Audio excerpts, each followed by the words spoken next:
Bismillahirrahmanirrahim. Assalamualaikum warahmatullahi wabarakatuh. Alhamdulillahi rabbil alamin. Wassalatu wassalamu ala ashrafil anbiya'i wal mursalin. Wa ala alihi wa ashabihi wa man sara ala hadihi ila yaumiddin. Amma ba'du. Sahabat keluarga muslim yang dirahmati Allah subhanahu wa ta'ala. Alhamdulillah kembali kita memuji dan memuja Allah Tabaraka wa ta'ala yang masih memudahkan untuk kita bermajelis, belajar. Ya, dalam kajian ini kita membahas satu kitab yang ditulis oleh Syekh As-Sadhan rahimahullah. Hadis yang membahas tentang 40 hadis yang membahas tentang tarbiyah dan manhaj seorang muslim. Arba'una hadisan fit tarbiyati wal manhaj. Dalam hadis-hadis yang ditulis dan dimasukkan oleh Syekh ini ke dalam kitabnya, mengajarkan kepada kita bagaimana cara kita mentarbiyah diri kita, mendidik diri kita, keluarga kita, masyarakat, dan kaum muslimin secara keseluruhan. Serta bagaimana sejatinya prinsip seorang muslim atau manhaj seorang muslim dalam beribadah, dalam berkeyakinan, di dalam bermuamalah. Sahabat keluarga muslim yang dirahmati Allah subhanahu wa ta'ala, alhamdulillah, hadis yang kita bahas pada pertemuan kali ini adalah hadis yang ke-30. Di pertemuan ke-30 ini kita membahas sebuah hadis yang disampaikan oleh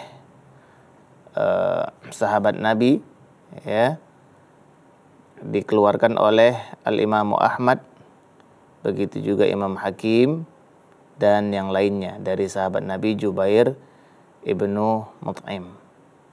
Beliau mengatakan, qala Rasulullah sallallahu alaihi wasallam, nadarallahu abdan sami'a maqalati fawa'aha wa hafidhaha thumma addaha ila man lam yasma'ha farubba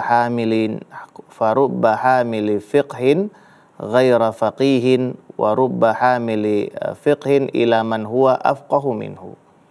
Salasun la yaghul alaihinna qalbu mri'in muslim, ikhlasul amal lillah wan nushu li a'immatil muslimin wa luzumu jama'atihim fa inna da'watahum tuhitu man wara'ahum. Nabi sallallahu alaihi wasallam bersabda, nadarallah, semoga Allah mencerahkan. Dalam riwayat lain disebutkan nadarallah. Ya, artinya Allah akan mencerahkan, menjadikan wajah seorang hamba itu cerah pada hari kiamat. Siapa yang akan dicerahkan Allah wajahnya pada hari kiamat? Abdan sami'a maqalati, seorang hamba yang mendengar perkataanku, mendengar hadis Nabi sallallahu alaihi wasallam. Fawa'aha wa hafidhaha, lalu dia memahaminya dan menghafalkannya. Summa addaha ila man lam yasma'ha, kemudian dia menyampaikan kepada orang-orang yang belum pernah mendengarkan hadis tersebut. Farubba hamili fiqhin ghaira faqih, karena mungkin saja seseorang yang membawa sebuah ilmu dia tidak memahaminya.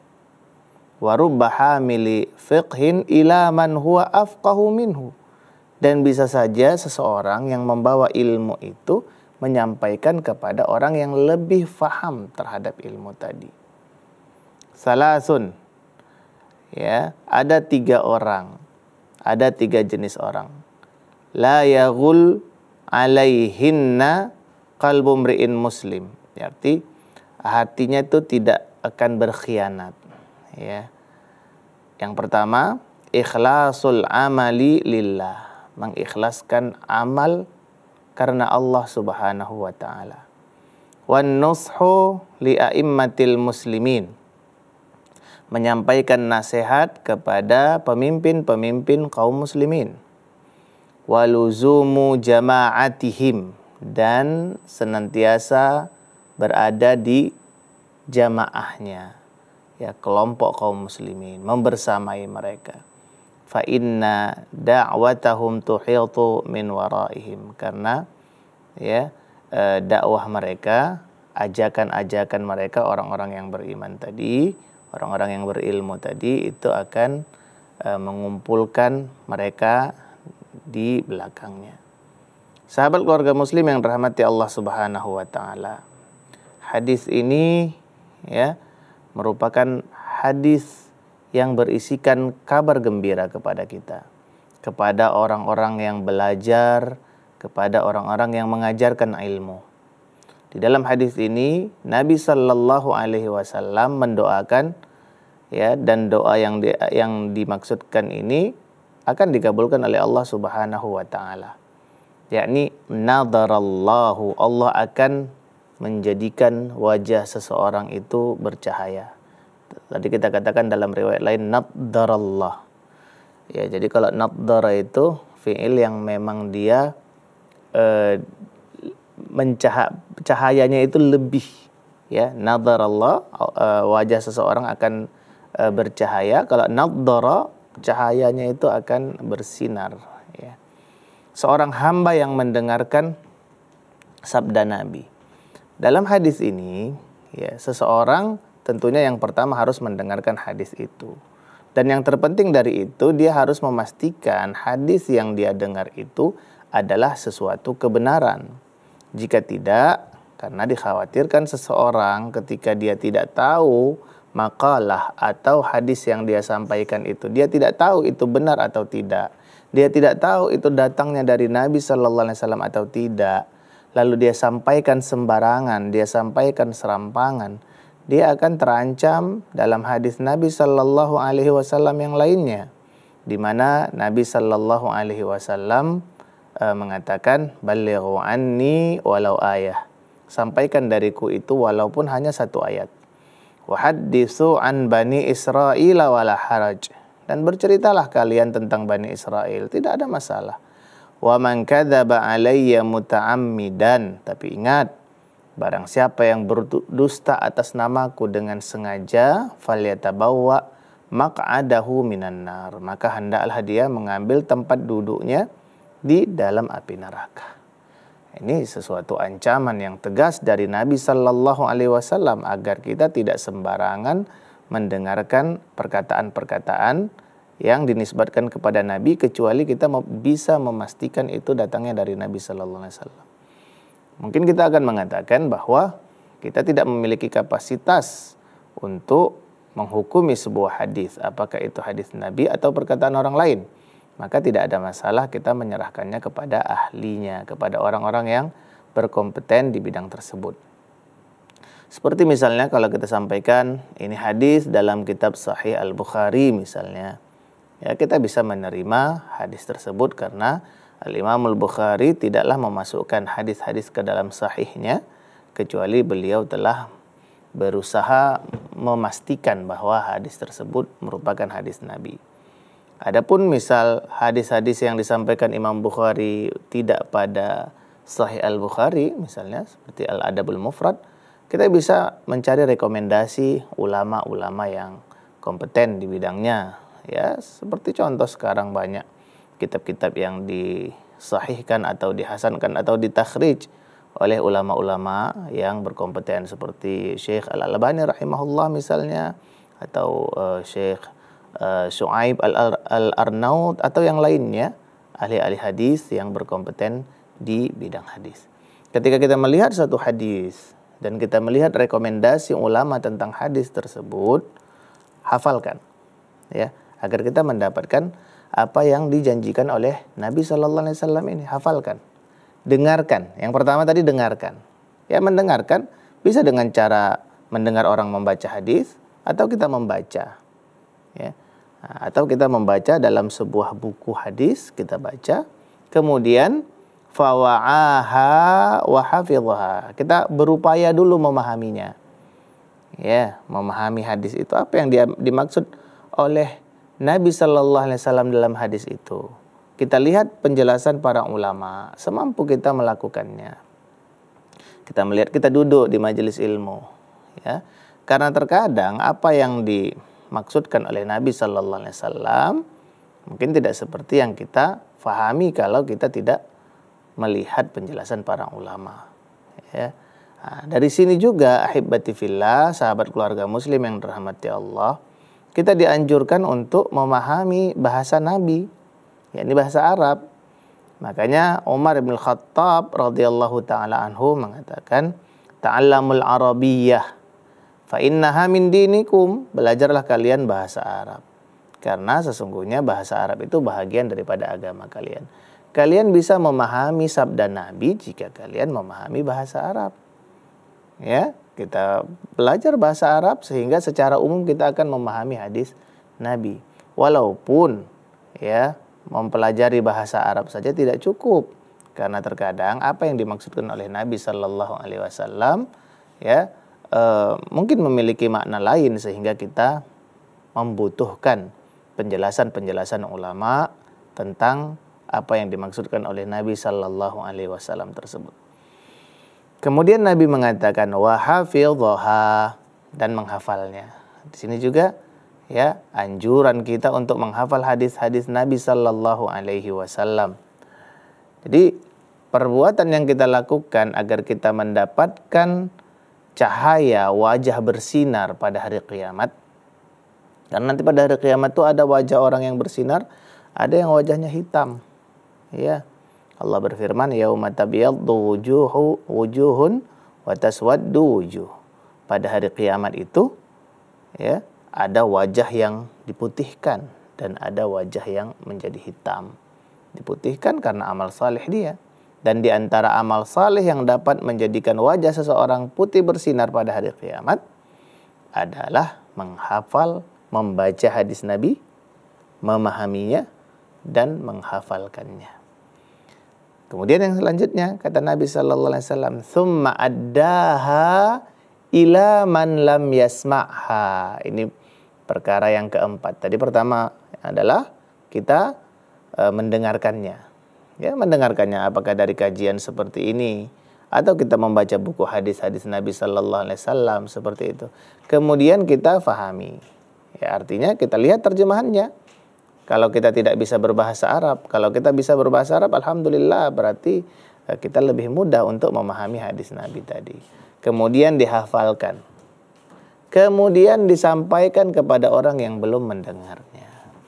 Makanya ahibati fillah, mungkin untuk menghafal ribuan hadis Nabi Sallallahu Alaihi Wasallam itu menghabiskan umur yang banyak, atau kita tidak sanggup melakukannya karena keterbatasan hafalan kita, kemampuan daya hafal kita, atau kesibukan-kesibukan kita.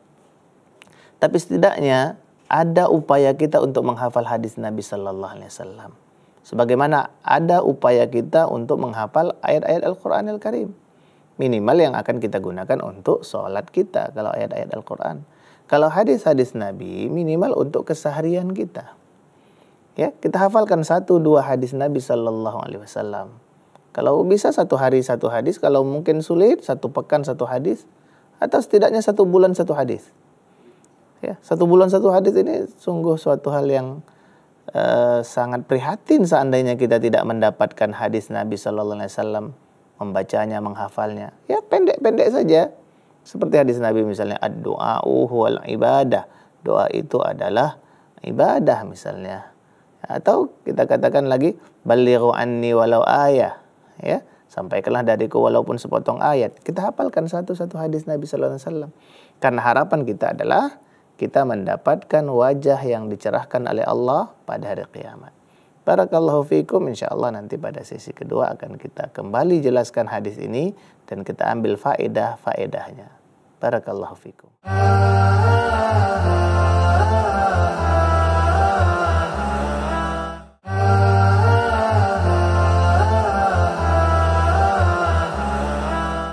Sahabat keluarga muslim yang dirahmati Allah Subhanahu wa taala, alhamdulillah Allah kembali memudahkan kita untuk melanjutkan pembahasan kita di hadis yang ke-30 dari kitab Arba'una Hadisan fit Tarbiyati wal Manhaj.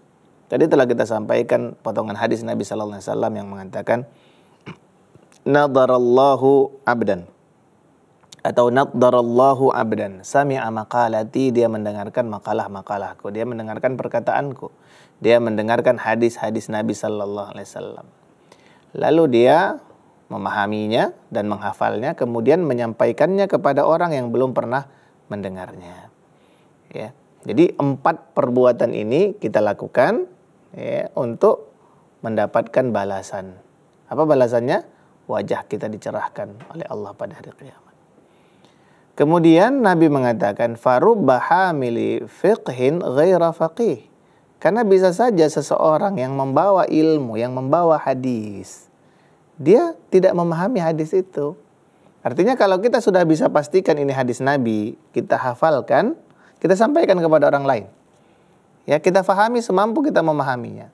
Karena seseorang ketika dia melihat hadis atau membaca ayat Al-Qur'an Al-Karim, tidak bisa dia memahaminya dengan baik, dengan maksimal. Apakah karena keterbatasan hafalannya? Apakah karena keterbatasan pemahaman dia? Karena misalnya sulit bagi dia memahami, IQ-nya misalnya agak rendah, atau dia memang tidak bisa berbahasa Arab. Dia hafal hadis Nabi, innamal a'malu binniyat misalnya. Tapi dia hafalkan itu, dia tidak memahaminya karena dia tidak pandai bahasa Arab misalnya. Ya. Apakah itu akan mendapatkan penghargaan juga dari Allah Subhanahu wa taala seandainya dia tidak memahami apa yang dia sampaikan? Jawabannya iya, dia tetap akan mendapatkan pahala dari Allah Subhanahu wa taala dan mendapatkan bahagian untuk dicerahkan wajahnya pada hari kiamat. Tapi tentunya semakin dia memahaminya, semakin baik lagi kedudukannya, seperti itu. Kata Nabi, karena bisa saja seseorang yang membawa ilmu itu dia tidak memahaminya. Sehingga yang terpenting adalah dia menyampaikan sebagaimana teks itu datangnya dari Nabi. Ya. Memang di dalam penyampaian hadis diperbolehkan seseorang menyampaikan dengan makna. Ya, jika dia memang memahami makna itu dengan baik. Jika tidak, maka tidak diperbolehkan. Ya, dia wajib menyampaikan redaksi hadis itu sebagaimana redaksi itu disampaikan oleh Nabi sallallahu alaihi wasallam. Kecuali ya jika dia menyampaikan secara makna dan dia bisa memahami memang itulah makna yang diinginkan oleh Nabi sallallahu alaihi wasallam. Kata Nabi, farubba hamili fiqhin ghaira faqih. Karena bisa saja orang yang membawa ilmu itu, membawa hadis itu, membawa ayat Al-Qur'an itu dia tidak memahaminya. Tapi yang terpenting baginya adalah mentalaqqikannya, menyampaikannya, atau bahkan mungkin mengajar orang untuk menghafal ayat atau hadis tersebut sehingga dia menghafal atau ayat atau hadis tadi. Seperti itu. Jadi ini sama seperti ayat Al-Qur'an Al-Karim. Ketika seorang guru mengaji atau seorang yang hafidz Al-Qur'an, dia membaca Al-Qur'an, dia membacakan kepada orang lain. Bisa saja ketika dia membaca itu, dia tidak lebih paham terhadap ayat yang dia baca dibandingkan orang yang belum pernah mendengar. Tapi ketika dia mendengar ayat itu, ya karena dia bisa berbahasa Arab, dia langsung memahami maksudnya adalah ini. Seperti itu. Kemudian warubba hamili fiqhin ila man huwa afqahu minhu. Karena terkadang bisa saja seseorang yang tidak lebih berilmu menyampaikan sesuatu ilmu kepada orang yang lebih berilmu darinya. Makanya ahibati fillah, ini ada satu pelajaran penting bagi kita di dalam pendidikan, ya baik itu pendidikan keluarga kita di rumah atau di lembaga pendidikan atau secara umum kita bermasyarakat. Bukan berarti seorang ustadz, ya, seorang guru, dia tidak boleh atau tidak layak mengambil ilmu dari anak muridnya. Mendengarkan bacaan atau hafalan anak muridnya. Karena bisa saja si murid tadi, si anak tadi menghafal ayat-ayat yang tidak dihafal oleh gurunya, yang tidak dihafal oleh ustadznya. Ketika si anak tadi membaca, si guru sebenarnya bisa memahami walaupun dia tidak bisa menghafalkannya. Karena ada orang-orang yang Allah mudahkan untuk menghafal. Dia dengar satu kali, dia hafal. Tapi susah baginya untuk memahaminya.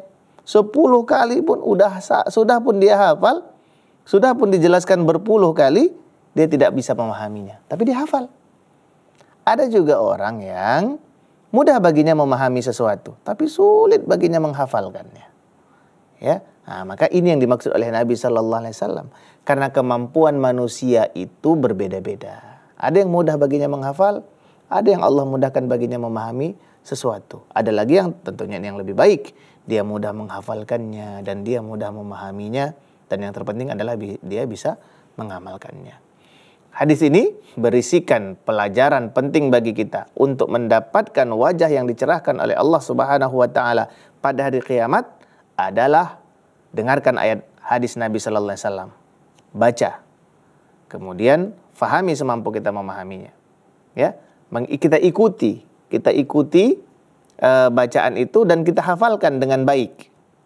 Kemudian kita sampaikan kepada orang yang belum mendengarkannya. Ya. Walaupun seandainya kita tidak bisa memahaminya, maka kita menyampaikannya kepada orang lain, maka insya Allah kita juga akan mendapatkan apa yang dijanjikan oleh Nabi Sallallahu Alaihi Wasallam itu. Dan yang terpenting dari ini adalah sampaikan hadis itu sebagaimana datangnya dari Nabi Sallallahu Alaihi Wasallam. Jika kita memahaminya, boleh disampaikan sesuai maknanya. Menyampaikan hadis dengan makna. Ya, kalau kita tidak memahaminya, maka wajib kita sampaikan sebagaimana redaksi itu disampaikan oleh Nabi. Jangan dikurangi, jangan ditambahi. Nah, kemudian sahabat keluarga Muslim yang dirahmati Allah Subhanahu wa taala, selanjutnya Nabi Sallallahu Alaihi Wasallam memberikan suatu nasihat, satu pernyataan tentang orang-orang yang hatinya itu tidak terkhianati, tidak berkhianat. Karena hati itu akan mudah melakukan pengkhianatan. Pengkhianatan terhadap dirinya, pengkhianatan terhadap Allah, atau pengkhianatan secara umum. Artinya dia berkhianat. Artinya sifat-sifat kemunafikan itu seseorang akan selamat dari sifat-sifat kemunafikan jika dia melakukan 3 perkara. Ya. Nah, yang pertama, ikhlasul amali lillah. Mengikhlaskan amalan karena Allah. Yang kedua, wan nushu li a'immatil muslimin. Memberikan nasihat kepada pemimpin-pemimpin kaum muslimin. Yang ketiga, waluzumu jama'atihim. Dan berada di senantiasa membersamai kaum muslimin. 3 amalan ini, sahabat keluarga muslim yang dirahmati Allah, bisa menyelamatkan seseorang dari sifat kemunafikan, dari pengkhianatan. Yang pertama, ikhlas. Ya. Karena seseorang yang melakukan sesuatu amalan bukan karena Allah, yang pertama pasti amalan itu tidak diterima. Tidak akan diterima oleh Allah Subhanahu wa taala. Dia melakukan agar dipuji si fulan, agar disebut dia sebagai orang yang alim, agar disebut sebagai orang dermawan, pemberani, dan lain sebagainya. Bukan karena Allah, maka Allah tidak akan menerimanya. Ini ya masyhur, di hadis yang pertama sudah kita bahas secara panjang lebar tentang pembahasan ini, di mana Nabi Sallallahu Alaihi Wasallam mengatakan innamal a'malu binniyat. Sesungguhnya suatu amalan itu sah atau tidak tergantung niatnya. Wa innamal likulli imri'in ma nawa, seseorang akan mendapatkan pahala itu sesuai dengan kadar niatnya. Besar kecil pahala yang dia dapatkan sesuai dengan besar atau kecilnya niat dia melakukan itu, kesungguh-sungguhan dia melakukan itu.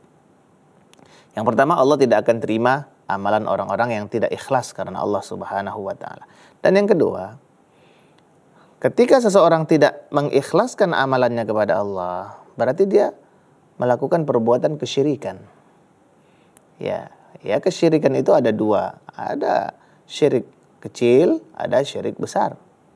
Syirik kecil ya seperti riya, sum'ah, ya, dia melakukan sesuatu agar dipuji orang. Adapun syirik besar, dia melakukan peribadahan kepada selain Allah Subhanahu wa taala. Seperti itu. Jadi seseorang yang melakukan suatu amalan bukan karena Allah, berarti dia telah melakukan perbuatan kesyirikan. Apakah termasuk syirik kecil ataukah termasuk syirik besar?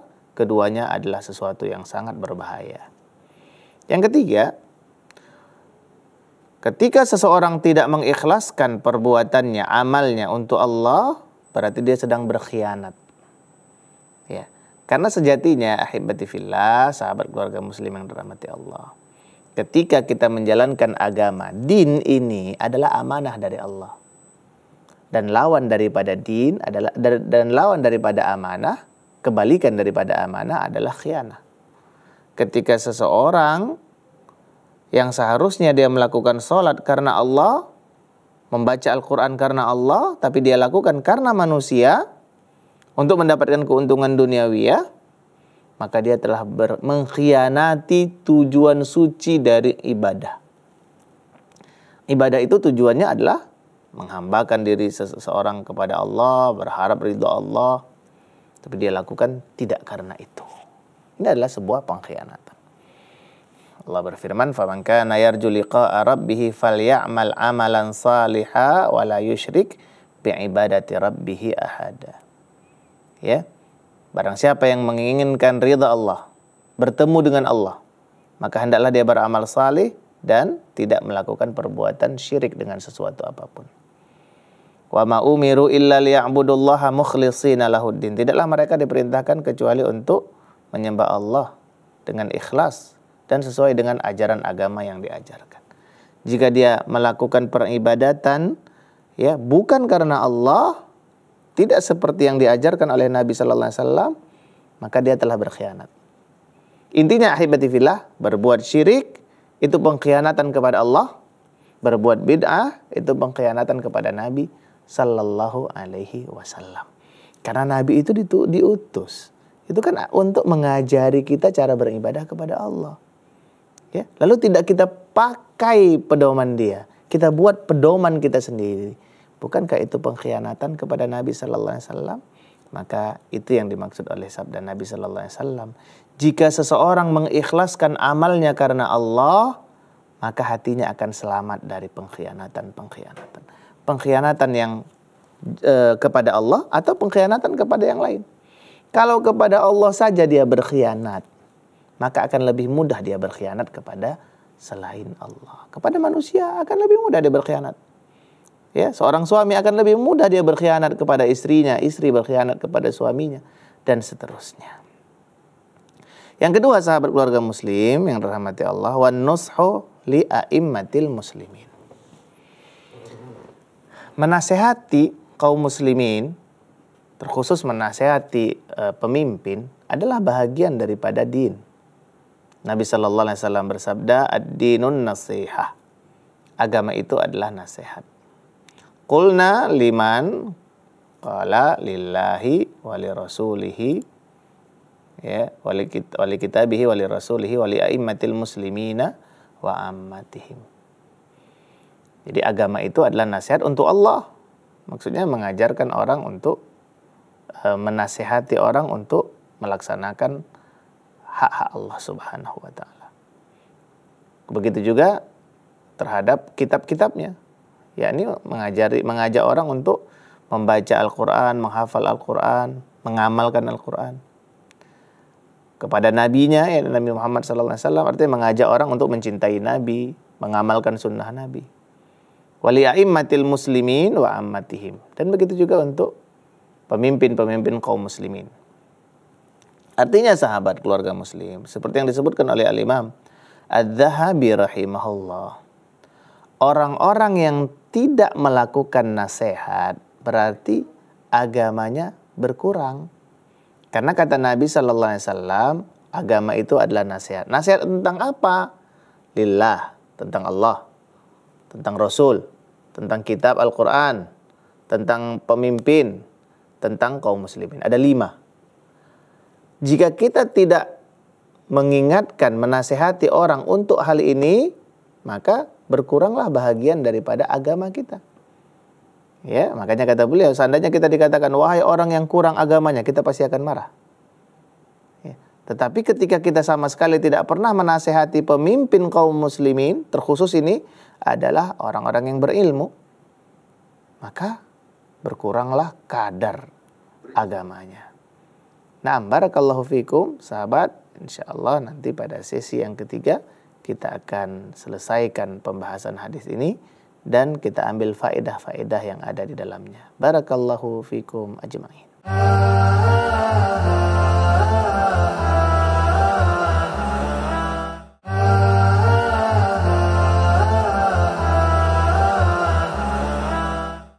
Sahabat keluarga muslim yang dirahmati Allah Subhanahu wa taala. Alhamdulillah kita sampai pada sesi yang terakhir dari pembahasan hadis yang ke-30 dari kitab Arba'una Hadisan fit Tarbiyati wal Manhaj.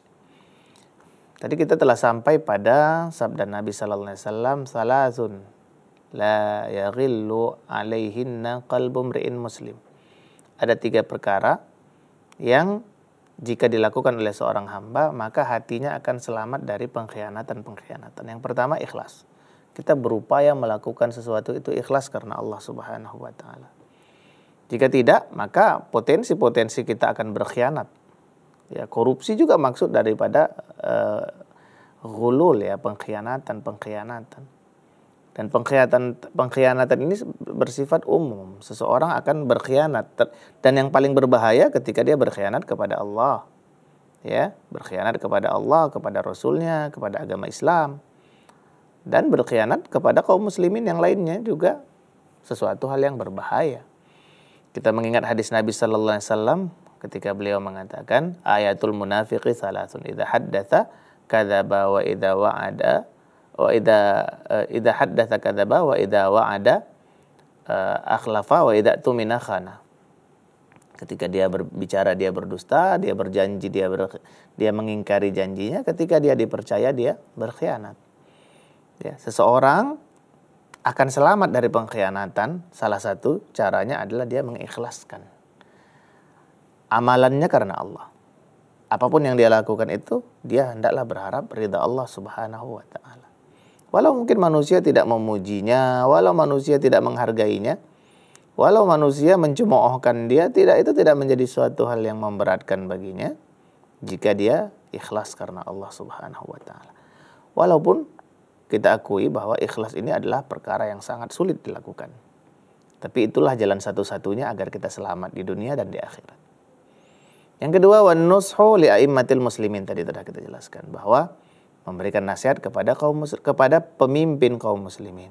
Dan ini bahagian daripada agama, seperti hadis yang disampaikan oleh Nabi sallallahu alaihi wasallam tadi telah kita sampaikan, bahwa agama itu adalah nasihat. Salah satu bentuk nasihat kita adalah kepada pemimpin kaum muslimin. Tapi tentunya ada adab-adab yang harus diperhatikan tentang nasihat kepada pemimpin. Yang pertama, hendaklah dilakukan tidak dalam rangka merendahkan atau menghinakan dia. Ya, dilakukan memang tujuannya adalah untuk beramar ma'ruf, bernahi mungkar. Yang kedua, ya, dilakukan dengan cara yang arif dan bijaksana, dengan cara yang santun.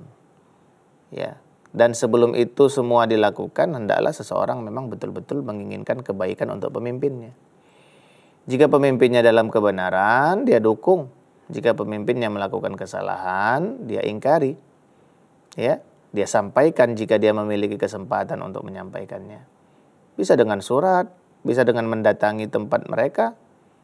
Ya, seperti itu.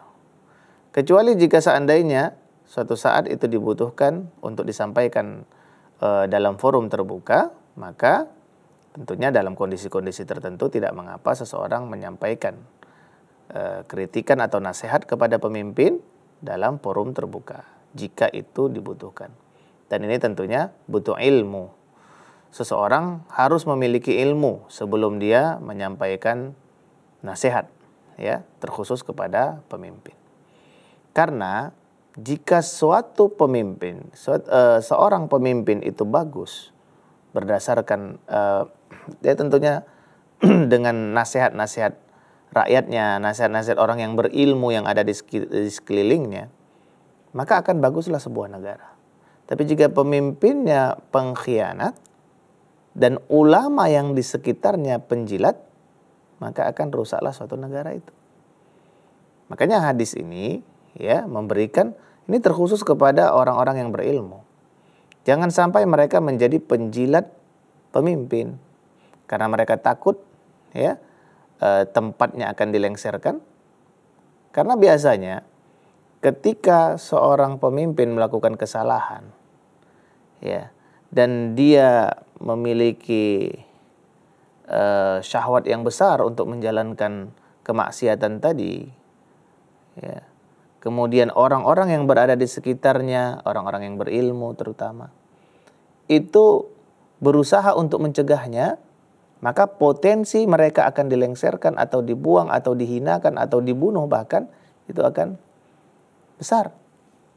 Sebagaimana yang pernah terjadi di zaman dahulu ketika para ulama memberikan nasihat kepada pemimpin, ada yang sebagian dipukul, dipenjara, bahkan ada yang dibunuh. Tidak sedikit di zaman fitnah khalqul Quran ya, ketika ada pemimpin kaum muslimin yang mengatakan Al-Quran adalah makhluk, para ulama membantahnya, para ulama tidak setuju. Di antara mereka ada yang dihukum, ya, bahkan ada yang dibunuh, dipenjara, disiksa. Di antaranya Imam Ahmad rahimahullah, beliau disiksa habis-habisan karena beliau mempertahankan Al-Quran adalah kalamullah, bukan makhluk. Ketika para ulama melihat kemungkaran dan mereka tidak memberantas kemungkaran itu dengan ilmu mereka, bahkan mereka sengaja menjilat pemimpin tadi agar dia posisinya aman atau mendapatkan uang, atau bahkan na'udzubillah dia memberikan fatwa-fatwa yang menghalalkan kezaliman daripada pemimpin tadi, maka mereka adalah pengkhianat-pengkhianat sesungguhnya. Orang-orang berilmu, para wazir, orang-orang yang berada di dekat pemerintah, mereka melihat kesalahan pemerintah, kesalahan pemimpin, dan mereka mendiamkannya, maka ini adalah pengkhianatan. Jadi apa yang harus dilakukan? Memberikan nasihat. Kalau mereka menerimanya, pemimpin itu menerimanya, alhamdulillah. Kalau pemimpin itu tidak menerimanya, maka kita telah menunaikan tugas kita, menunaikan kewajiban kita. Tinggal mendoakan mereka lah. Kita doakan pemimpin kita, semoga mereka bertaubat kepada Allah Subhanahu wa taala. Jadi tugas terutama para ulama, para dai, para ustadz dengan kapasitas mereka berkewajiban memberikan nasihat kepada pemimpin. Memberikan nasihat bukan menjadi ya orang yang mendekatkan dirinya dengan pemimpin untuk mendapatkan rupiah. Ini bukan ciri khas karakter seorang yang berilmu. Sahabat keluarga muslim yang dirahmati Allah Subhanahu wa taala, yang ketiga kata Nabi, waluzumu jama'atihim, dan senantiasa mendampingi atau ada di sekitar jamaah. Tidak berpecah, tidak mengasingkan diri. Mengasingkan diri dalam arti kita meninggalkan jamaah. Apa yang dimaksud dengan jamaah? Ya, jamaah itu adalah orang yang berada di barisan Nabi Sallallahu Alaihi Wasallam, sekelompok kaum muslimin yang berada di barisan Nabi Sallallahu Alaihi Wasallam. Maka itulah jamaah yang kita maksudkan. Seandainya di dalam suatu negara hanya ada satu orang yang mengikuti sunnah Nabi Sallallahu Alaihi Wasallam, mengikuti jalan Nabi, selainnya adalah orang yang tidak mengikuti jalan Nabi, maka dia adalah jamaah. Walaupun secara umum kita katakan jamaah itu adalah kaum muslimin secara umum. Ya. Nah, tentunya kaum muslimin pun tidak mungkin di antara mereka ada pelaku maksiat, pecinta bid'ah, atau mungkin ada kesyirikan-kesyirikan ya yang mereka lakukan. Selama kita masih bisa memperbaiki, memberikan nasihat, maka kita lakukan. Jika memang tidak ada kebaikan lagi di sana, maka tidak ada masalah seseorang memisahkan dirinya dari masyarakatnya.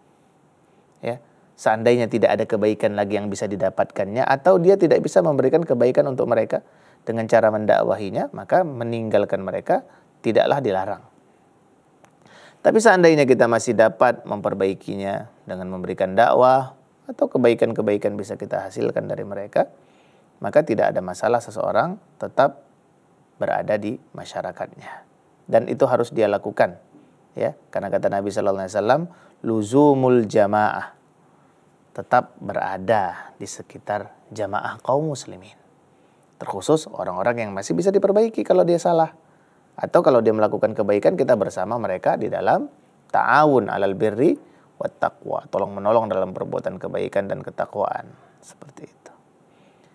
Jadi sahabat keluarga muslim yang dirahmati Allah, hadis ini melarang kita ketika terjadi persengketaan dengan kaum muslimin atau dengan yang lainnya, lalu kita memutuskan hubungan. Ya, selama kita masih bisa mendapatkan kebaikan atau memberikan kebaikan untuk mereka, maka membersamai mereka itu bagian daripada upaya untuk menghilangkan pengkhianatan di dalam hati kita. Ya, seperti itu. Karena membersamai kaum muslimin itu adalah perkara yang sangat berat. Karena di antara mereka ada yang bodoh, ada yang memang berilmu, ada yang pendengki dan lain sebagainya. Membersamainya itu sesuatu hal yang sangat berat. Dan membersamai itu bukan harus berada di sekitar sebenarnya. Tidak harus kita duduk bersama, tidak seperti itu. Tapi membersamai dalam arti ya secara jiwa sesekali mungkin kita bersama, atau raga itu pasti harus ada bersama mereka. Walau mungkin jarak kita terpisahkan, tapi kita saling mencintai karena Allah Subhanahu wa taala, tidak saling membenci, tidak saling menjatuhkan satu dengan yang lainnya. Secara umum, sahabat, kita diperintahkan oleh Nabi sallallahu alaihi wasallam untuk menjaga hubungan kita sesama muslim, memperbaikinya dan saling mencintai karena Allah Subhanahu wa taala. Karena memisahkan diri dari jamaah itu memiliki potensi kita mengkhianati mereka. Artinya kita tidak bisa menunaikan hak mereka. Kita tidak bisa memberikan tanggung jawab kita sebagai seorang muslim kepada muslim yang lainnya. Kan setiap muslim memiliki hak kepada yang muslim yang lainnya. Dia punya hak untuk diberi nasihat, dia punya hak untuk dibantu, dia punya hak untuk didatangi kalau dia memiliki undangan, memberikan undangan. Dia berhak untuk diucapkan salam jika kita bertemu dengannya. Dia berhak untuk kita doakan kepadanya yarhamukallah seandainya dia bersin. Dan hak-hak lainnya yang harus kita berikan, kehormatannya harus kita jaga dan lain sebagainya. Sehingga kalau kita memutuskan hubungan dengan mereka, ya, ini akan menyebabkan permasalahan-permasalahan. Dan juga ya mufaraqah itu dilarang, mufaraqah terhadap jamaah bisa dalam arti keluar dari agama Islam, keluar dari jamaah kaum muslimin, seperti itu. Jadi tiga perkara ini hendaklah kita berupaya menghafalnya dan mengamalkannya. Yang pertama, mengikhlaskan amalan kita karena Allah. Yang kedua, memberikan nasihat kepada pemimpin kita sesuai dengan kadar dan kemampuan kita, tentunya dengan ilmu, jangan serampangan, tidak sembarangan. Yang ketiga adalah tetap bersama kaum muslimin, ta'awun 'alal birri wat taqwa, menyebarkan cinta di antara kita semua karena Allah Subhanahu wa taala. Semoga kajian kita pada pertemuan kali ini bermanfaat untuk saya pribadi dan kita semua. Kita bisa menghafalkan hadis ini dan menyampaikannya kepada orang lain. Dan kita mendapat keutamaan hadis Nabi Sallallahu Alaihi Wasallam ini, yakni dicerahkan wajahnya pada hari kiamat, yang tidak ada wajah-wajah yang cerah kecuali mereka yang diridhai oleh Allah Subhanahu wa taala. Dan kita berupaya untuk meninggalkan pengkhianatan dalam hati ini dengan cara mengikhlaskan amalan kita karena Allah, saling menasehati terkhusus kepada pemimpin-pemimpin kita dengan cara yang arif dan bijaksana dan dengan ilmu. Kemudian kita membersamai kaum muslimin, menyebarkan cinta di antara kita karena Nabi mengatakan tidaklah kalian masuk surga kecuali kalian beriman dan tidaklah kalian beriman kecuali kalian saling mencintai. Barakallahu fikum ajma'in. Kita tutup dengan doa kafaratul majlis. Subhanakallahumma wa bihamdika asyhadu an la ilaha illa anta astaghfiruka wa atubu ilaik. Wassalamualaikum warahmatullahi wabarakatuh.